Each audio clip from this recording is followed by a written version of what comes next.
Voici comment on fait une déclaration de TVA en auto-entreprise. Sur ce compte, je donne plein de conseils pour pouvoir bien gérer une auto-entreprise et je partage toute son actualité, alors si t'es toi-même auto-entrepreneur, pense à t'abonner. Déclarer sa TVA, au début, ça fait un peu flipper. Le formulaire est énorme, il y a beaucoup de cases à remplir et toi t'as plein de calculs à faire, mais avec un bon logiciel, tu peux t'en sortir assez facilement. Mais je te parle de ça à la fin, on passe au concret tout de suite. D'abord, va sur ton espace professionnel sur impôt.gouv.fr. Dans la catégorie déclarer, va dans TVA. Tu tomberas ensuite sur cette page. Sélectionne le mois qui t'intéresse et clique sur déclarer.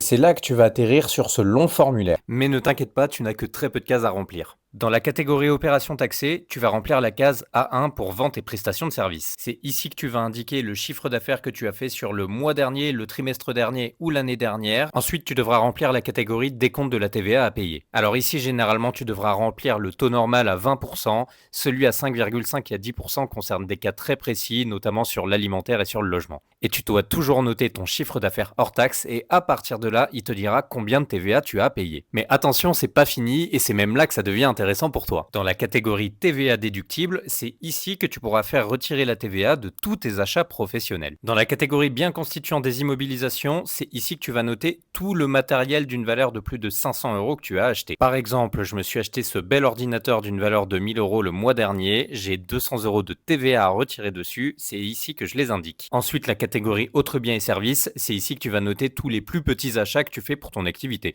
Par exemple, les abonnements pour le téléphone, pour les logiciels, etc.